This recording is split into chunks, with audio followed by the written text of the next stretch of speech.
A good education can change anyone, but a good teacher can change everything. You know, the Camino Portugués is like that really great teacher you had in school. You know, the one who believed in your ability to succeed and inspired you to put your best foot forward while at the same time handing out a really tough assignment. I believe the Camino Portugués is like that teacher and will change everything about how you view yourself and your life.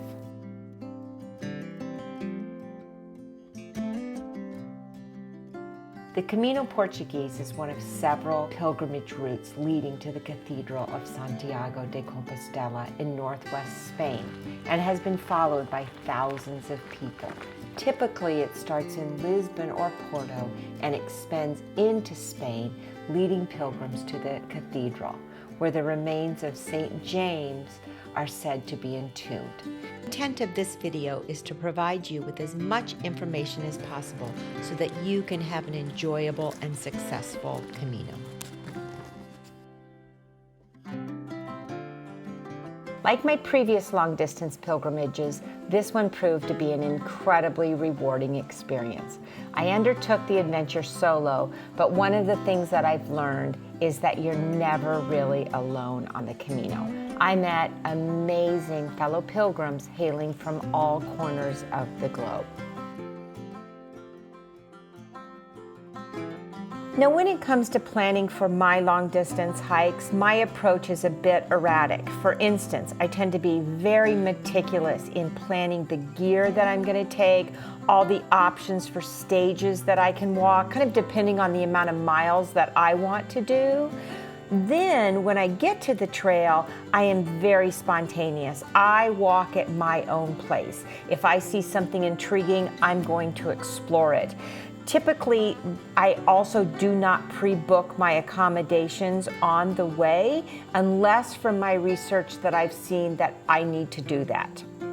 This strategy has proven very effective for me, mainly because of a couple of things. Number one, I am an avid consumer of YouTube videos. I try to find a video or videos on everyone that has walked it before me, so I can glean a little bit of information from each video and it gives me a complete picture.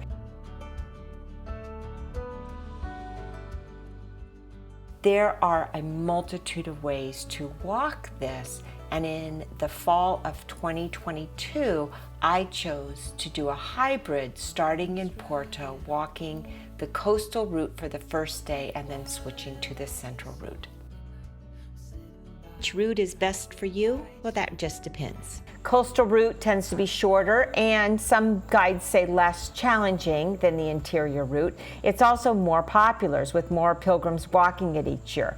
But which route is best for you depends on your individual preferences. So as you're watching the YouTube videos, as you're reading the online blogs or looking at the guidebooks, you will get a sense of this walk is for me, or maybe prefer to do half of this and half of the other. And that's exactly what I did.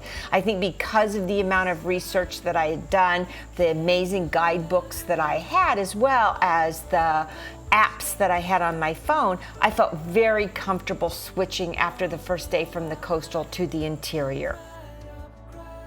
For me, half the excitement of preparing for my hike is in the anticipation and the planning of the trip itself. But considering that you're going to be shouldering your backpack throughout the entire journey, it's really crucial to pack only the essential. While there are services available for transporting your baggage, I personally relish the experience of carrying my own pack. With that in mind, I try to keep it less than 12, 13 pounds or about 7 kilograms, because packing more than 3 changes of clothing, sleepwear, 4 pairs of socks, your toiletries, and a first aid kit, I really think could be excessive. There are a few things that I will never travel without, and one of them is Lush toothpaste tabs.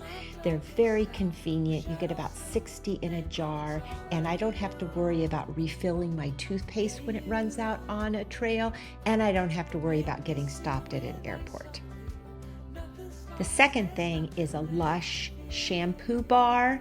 I use it for body wash, hair wash, and I also use it to wash my clothes. It's a condensed bar that will last me for 30 days. Comes in different scents. I prefer the lemon. Let's talk footwear. Invariably, this will be the most important decision that you make prior to getting on the trail. And I recommend that the majority of your budget should be spent on footwear, and I also recommend that the majority of your time researching should be spent researching what shoes are the best for you. In the thousands of miles that I've walked, I have never had an issue with blisters or any other problem that have sidelined me because my feet were a problem. Just as important as your shoes are your socks. I recommend Smart Wool. They're soft, they are moisture wicking, thermoregulating, and they're odor neutralizing. They dry fast. They are quite expensive, but they are long lasting. I still have socks from 2018 Camino. My last suggestion would be to really go into this trip with an attitude that you're going to find gratitude every day of your walk. You know, this journey is such a life-changing experience. So I would recommend every day when you get up, think of one thing you're really grateful for. And even if it's your sore knees and your sore hips, at least be grateful that you're able to walk.